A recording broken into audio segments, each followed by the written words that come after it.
அனைவருக்கும் வணக்கம். நாம் நந்தியம்பெருமான் பாடி அருளிய தூய ஞானப்பாடல்களை பார்த்து கொண்டிருக்கிறோம். பொதுவாக சித்தர் மக்களை பொறுத்தவரையிலும் தாங்கள் சொல்ல வந்த கருத்துக்களை எந்தவிதமான ஒளிவு மறைவும் இல்லாமல் சொல்லிவிடுவது வழக்கம்.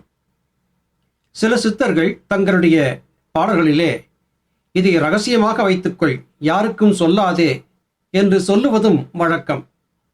இதன் பொருள் யாதென்றால், நம்மவர்களுக்கு ரகசியமாக எதையாவது வைத்துக் கொள்ளும்படி சொன்னால் அதை 4 பேருக்கு சொல்லிவிட்டுத்தான் ஓய்வது என்கிற குணம் இருக்கிறது. இப்படி சொன்னால் இதை எல்லோருக்கும் கொண்டு போய் சேர்த்து விடுவார்கள் என்கிற நோக்கத்தில்தான் சித்தருவர் மக்கள் இப்படி சொல்கிறார்கள். இன்றைய பதிவிலே நல்ல பல கருத்துக்களை பார்க்க இருக்கிறோம். நீயான செய்திதனை சொல்ல கேளு, நிலையான அரண் எதிரில் ரிஷபமானேன், தாயான உமையவளுக்கு அருளும் முன்னே தானாக அரண் எனக்கு உபதேசித்தார், காயான பழமானேன் முன்பூசை பெற்றேன், கருணை உள்ள அட்டபால் கறக்கும் முன்னே சேயானேன் சிவனுக்கும் உமைக்கும் முன்னே தீப ஒளி கண்டிட்டேன் திறம் பெற்றேனே என்று கூறுகிறார். உமையவளுக்கு சொல்லிக் கொடுப்பதற்கு முன்பாகவே எம்பெருமான் ஈசன் எனக்கு இந்த தூய ஞானத்தை சொல்லிக் கொடுத்து விட்டார் என்று குறிப்பிடுகிறார். இதன் பொருள் என்ன?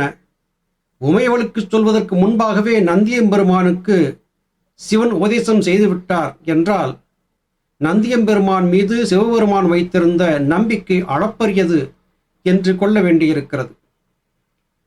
நான் சொல்ல வரக்கூடிய செய்திகளை முழுமையாக சொல்லுகிறேன், கவனமாக கேள் என்று நமக்கு சொல்கிறார். எம்பெருமான் ஈசனுக்கு எதிரிலே நான் ரிஷபமாக இருந்தேன் என்று குறிப்பிடுகிறார். ஞானிகள் ரிஷபம் என்று சிவாலயத்திலே வைக்கப்பட்டிருக்கக்கூடிய வடிவத்திற்கு சொல்லும் விளக்கம் அது மனம் என்பதாகவே இருக்கிறது. 3 தத்துவங்களை சொல்வார்கள், பதி, பசு, பாசம் என்று. பதி என்பது சிவன், பசு என்பது மனம், பாசம் என்பது மனதிலே ஏற்பட்டிருக்கக்கூடிய மாயைகள். மாயைகளை எப்பொழுது மனம் விட்டொழிக்கிறதோ அப்பொழுது அது சிவத்தை சென்று சேரும் என்பது கருத்து. அரண் எனக்கு உபதேசம் செய்தார், அதன் காரணமாக காயான பழமானேன் முன்பூசை பெற்றேன் என்று குறிப்பிடுகிறார்.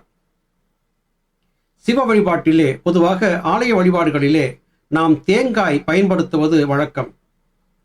மற்ற எந்த காயிலும் இல்லாத ஒரு தத்துவம் தேங்காயில் இருக்கிறது. அதிலே 3 கண்கள் இருக்கின்றன. இது முக்கண்ணனுக்கானது என்பதாக கருதப்படுகிறது. காயான பழமானேன் என்று குறிப்பிடுகிறார். தேங்காயை தேங்காய் என்று சொல்லுகிறோம். மற்ற எல்லா காய்களுக்கும் பழம் என்கிற ஒன்று இருக்கிறது. உண்மையிலேயே நாம் தேங்காய் என்று சொல்லிக் கொண்டிருப்பது தேங்காய் அல்ல, இது தென்னம்பழம். இந்த பழத்தை எம்பெருமான் ஈசனுக்கு படைக்கக்கூடிய முதன்மையான பொருளாக மக்கள் கருதி இருக்கிறார்கள். அதுபோல மற்ற எல்லாவற்றையும் காட்டிலும் எம்பெருமானுக்கு படைக்கப்படக்கூடிய தென்னம்பழத்தை போல நான் முதன்மை பெற்றவனாக மாறியிருக்கிறேன் என்று குறிப்பிடுகிறார். கருணை உள்ள அட்டபால் கறக்கும் முன் எம்பெருமான் ஈசனுக்கு பிள்ளையாகிவிட்டேன் என்று குறிப்பிடுகிறார். அட்டபால் 8 என்பதை குறிக்கக்கூடிய எழுத்து அ என்கிற சந்திரகலை. இந்த சந்திரகலையை சரியாக பயன்படுத்தும் தத்துவத்தை எம்பெருமான் சொல்லிக் கொடுத்து அதை நானும் முழுமையாக கற்றுக்கொண்டு யோகசாதனம் பயின்ற காரணத்தால் உடனடியாக எம்பெருமான் ஈசனுடைய அன்பிற்கு பாத்திரமான பிள்ளையாகி போனேன் என்று குறிப்பிடுகிறார். இங்கே நந்தியம்பெருமான் சொல்லக்கூடிய கருத்துக்கள் தன்னம்பிக்கையை குறிக்கின்றன.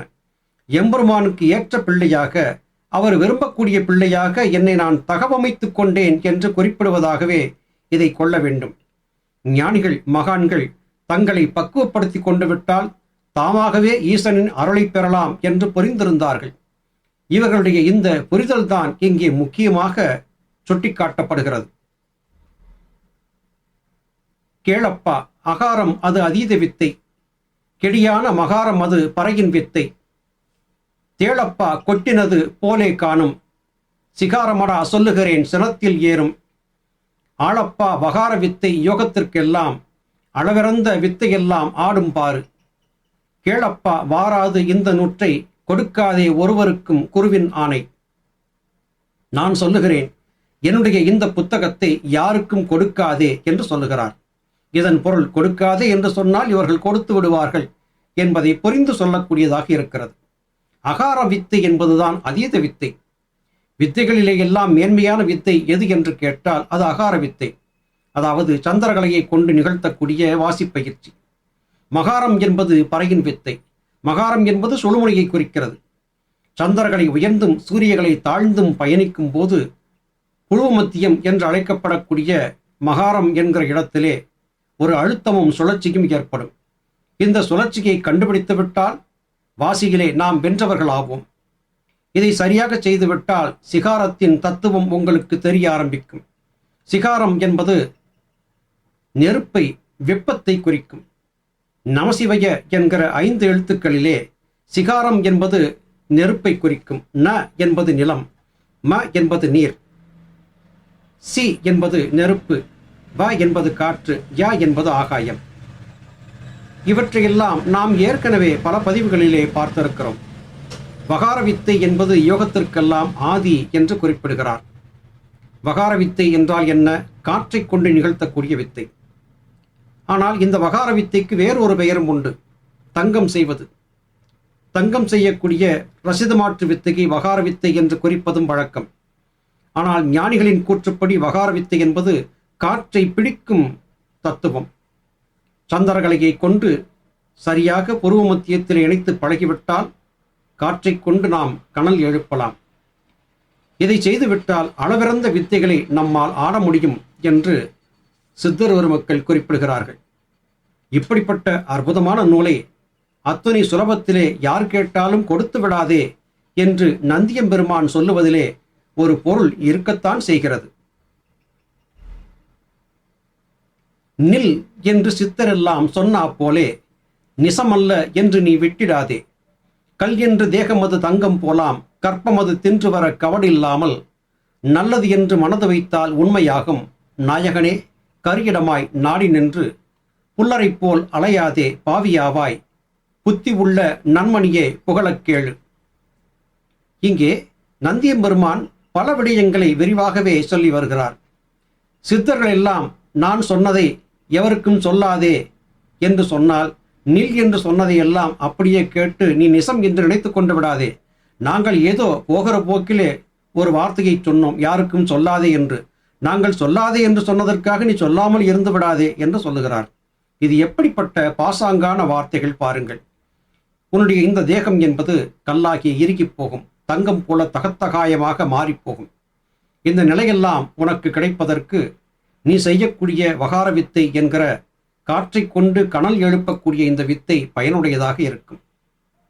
நீ மனது என்று வைத்து வைத்தால், அதாவது புருவ மத்தியத்திலே மனத்தை ஒடுக்கி பழகிவிட்டால் நிச்சயமாக வென்று விடுவாய். மற்றவர்களைப் போல, ஏமாளிகளைப் போல அலைந்து திரியாதே. ஆலயங்களுக்கு செல்வதும், நதிகளிலே அருவிகளிலே நீராடுவதும், ஆலய வழிபாடு செய்வதும் மோட்சத்தை தரும் என்று தவறாக கருதிவிடாதே. அப்படி அலைந்து விட்டால் நீ பாவியாகி போவாய். நீ புத்தி உள்ள பிள்ளை, எனக்கு தெரியும், நீ நல்ல பிள்ளை, நான் சொல்வதை நீ கேட்பாய். யாருக்கும் கொடுக்காதே என்று உனக்கு சொன்னதற்கு காரணத்தை நீயே வைத்துக்கொள் என்பதல்ல, தக்கவருக்கு இந்த ஞானத்தை உபதேசம் செய் என்று சொல்லுவதாகவே இதை நீ எடுத்துக்கொள்ள வேண்டும். அருமை மக்களே, நான் சொல்லியிருக்கக்கூடிய இந்த நூலை சரியாக உள்வாங்கி புரிந்து கொண்டு விட்டால், எம்பெருமான் ஈசனுக்கு ஏற்ற பிள்ளையாக எப்படி நான் என்னை மாற்றிக்கொண்டேனோ அதுபோல நான் இங்கே சொல்லியிருக்கக்கூடியவற்றையெல்லாம் புரிந்து கொண்டு விட்டால் நீங்களும் எம்பெருமான் ஈசனுக்கு ஏற்ற பிள்ளையாக மாறுவீர்கள் என்பதிலே கடுகளவும் சந்தேகமில்லை என்று நந்தியம்பெருமான் இங்கே குறிப்பிடுகிறார். நல்லது சகோதர சகோதரிகளே, மீண்டும் அடுத்த பதிவிலே வேறு பாடல்களோடு உங்களை சந்திக்கிறேன். அதுவரையிலும் நன்றி, வணக்கம்.